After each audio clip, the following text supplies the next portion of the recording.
Think and grow spiritual. The Path of Divine Prosperity by Ru.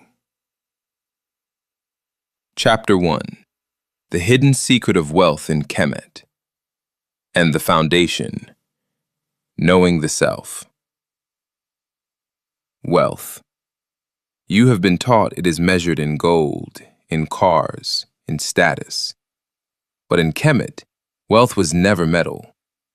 It was mind. It was measure. It was Maꜥat.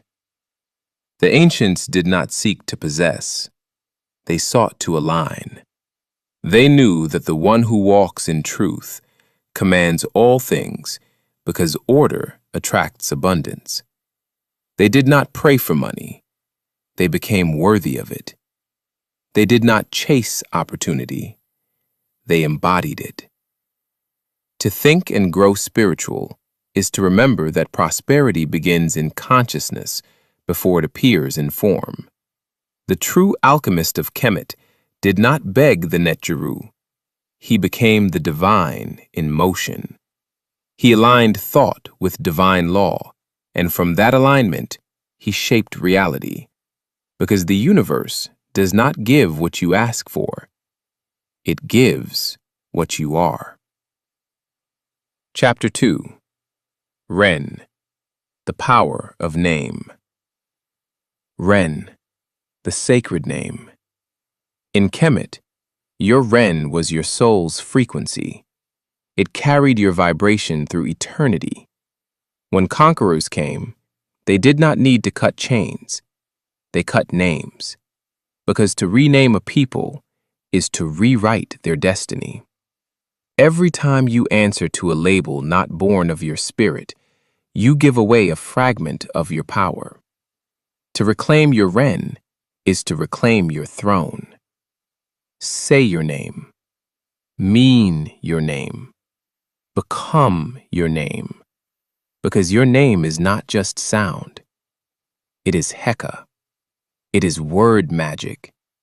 And when you speak it in alignment with Maꜥat, the universe bends to recognize you. Do not live as a number. Live as a vibration. Because divine economy flows through those who remember their true Ren. Chapter 3. Ka and Sekhem, the Mastery of Energy. In Kemet, energy was everything. Ka was your personal life force. Sekhem was its divine fire. You were born with a measure of Ka. But Sekhem must be cultivated through breath, through meditation, through righteous living. Energy is the true currency of the universe, and how you spend it determines your wealth. When you waste energy on gossip, on fear, on hate, you bankrupt your Sekhem. But when you direct it through purpose, discipline, and creation, your energy multiplies. The rich in spirit are those who master their Ka because they understand the law of divine exchange. Energy follows intention, and attention is the altar of the soul. So ask yourself daily, where is my energy going?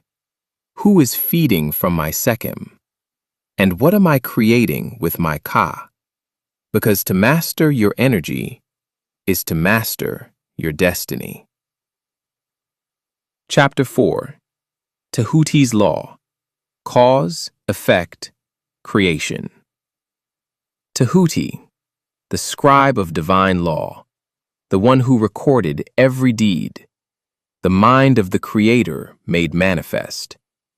He taught that nothing happens by chance. Every effect is born of a cause. Every outcome is the fruit of a seed. To think and grow spiritual is to understand you are not a victim of life. You are the author of it. When your thoughts align with Maꜥat, they become commands. When your words align with Tehuti, they become law. When your actions align with Kheperu, they become transformation. The world does not change by protest alone. It changes by vibration. Every thought is a brushstroke. Every word is a seed. Every emotion is a frequency. And when you harmonize those frequencies, you call forth creation. As above, so below. As within, so without. To master cause and effect is to master life itself. Chapter 5. Sahu, Conquering the Conditioned Mind and the Inner Kingdom. Mastery of the Mind. Sahu, the unawakened mind. The part of you that lives on reaction instead of realization. It is the echo of old programming, the ghost of conditioning. Sahu is not evil. It is simply asleep. It hungers for comfort. It fears change. It serves the body, but forgets the soul. Every empire of illusion depends on your Sahu staying unmastered, because an undisciplined mind is an open doorway, a vessel easily filled by other men's thoughts. To think and grow spiritual, you must conquer your Sahu. You must sit upon the throne of your own consciousness. When distraction calls, choose focus. When fear whispers, choose faith. When chaos stirs, choose Maʻat. The Kemetic priest did not escape his mind. He mastered it. He trained his thoughts like soldiers. He used silence as a sword, meditation as a shield, and discipline as his crown. Brothers and sisters, you cannot build a kingdom on chaos. The first revolution is the one that happens in your mind. Chapter 6. Heka, Word, Sound, Power. Heka, the oldest law of creation, the power of the spoken word. In the beginning, there was vibration, and vibration became form. Every time you speak, you are shaping the unseen. Every word carries frequency. Every tone carries intention. This is why Tehuti said, man becomes the image of what he speaks. If you speak weakness, you build it. If you speak strength, you summon it. If you speak doubt, you invite its echo. So, brothers and sisters, speak like a creator, not a beggar, not a slave, but the divine who remembers. When you rise in the morning, affirm your divinity. When you walk into challenge, speak Maʻat into the chaos. When you rest at night, bless your tomorrow with your words. Heka is not superstition. It is spiritual technology. It is the science of sound, and the universe listens to confidence, not confusion. Every sentence is a spell, so speak wisely, because even silence has frequency. Chapter 7. Maʻat, the balance of truth. Maʻat, the feather of order, the scale of divine justice, the equilibrium of all things. In this world of illusion, people chase extremes. They chase money without morality, love without loyalty, power without purpose. Maʻat restores the center. She whispers, stay balanced.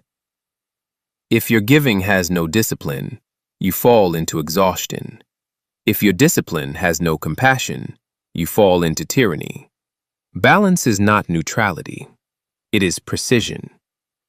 To live in Maʻat is to move with the rhythm of the universe, not too fast, not too slow, in tune with divine timing.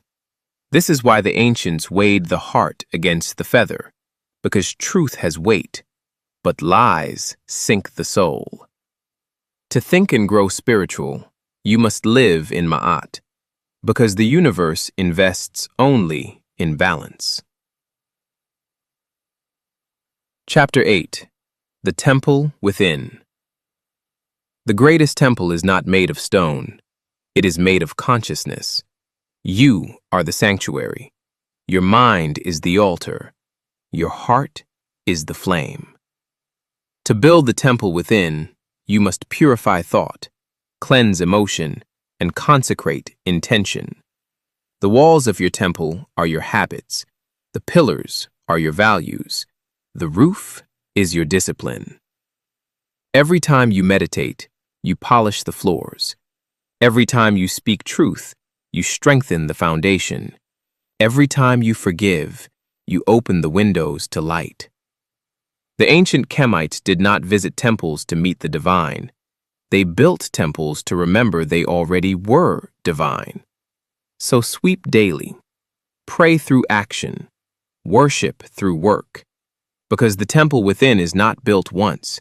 It is built every morning you rise.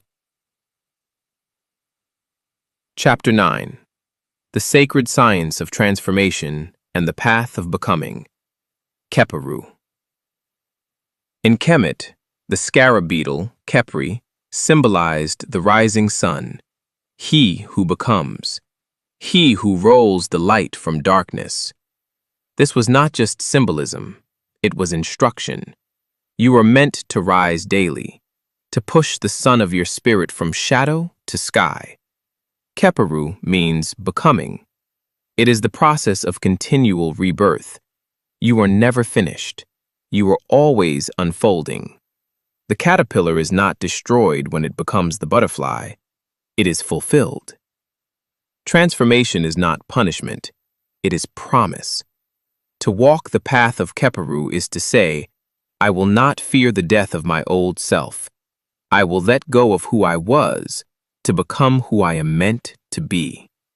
Every challenge, every loss, every heartbreak is initiation.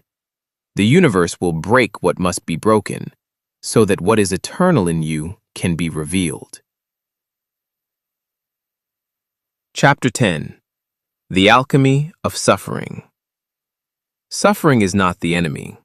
It is the fire that purifies the gold. In Kemet, gold was the metal of the divine Netjeru. It did not rust. It endured.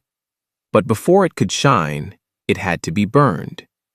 So too with the soul. You say you want light, but can you withstand the fire that reveals it? You say you want freedom, but can you survive the breaking of your chains? Pain is not punishment. It is purification. Each hardship is a chisel shaping your higher form. Each disappointment is a mirror showing where illusion still hides. The fool curses the fire that refines him, but the wise one thanks it. Do not resist your transformation, because the same hand that breaks you is the one that builds you anew. Chapter 11. The Power of Ritual and Repetition. In Kemet, transformation was never random. It was engineered through ritual. Ritual is remembrance in motion, a sacred act that anchors spirit into time. Repetition is the mother of mastery, because what you repeat becomes your reality. You cannot pray for transformation, then live unchanged. You must ritualize your becoming. Speak your affirmations with rhythm. Rise with intention. Feed your spirit daily. Every time you repeat a thought, it carves a groove in the mind. Make sure the groove leads upward, not downward. Discipline is divine repetition, and every repetition of light weakens the shadow. So, brothers and sisters, what is your ritual? What practice repeats your higher self until it becomes natural? Because Kheperu is not achieved once. It is sustained through rhythm. Chapter 12. The Rebirth of Identity. Becoming requires death, not of the body, but of the false identity. In the halls of Kemet, the initiate was symbolically buried. placed in darkness until he recognized the light within. When he emerged, he was not the same. He had died to illusion and been reborn as truth. You too must face this death. The death of labels, the death of limits, the death of small thinking. Your old self will resist. It will beg to survive. But do not listen, because the new you is waiting beyond fear.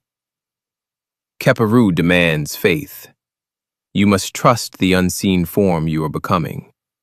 Like the seed, you must allow the soil to close over you, knowing that the darkness is not your end, it is your beginning. When you rise from the dirt, the world will not recognize you, but the Creator will. For you will now walk as living Maꜥat, truth in motion, wisdom in flesh, and your Ren will shine with new vibration. Closing invocation. In the name of the Creator of Earth, may these words open the minds of those trapped in confusion. May truth cut through illusion. May the sleeping remember themselves. May the fearful find courage to question. And may those who hear these words not merely repeat them, but embody them. May alignment replace hypocrisy. May wisdom rise above performance. May breath remind us of the unseen force sustaining all life. And may every listener leave not as they arrived, but transformed through awareness, discipline, and truth. The words have been spoken. The seed has been planted. Now, become. Ashe.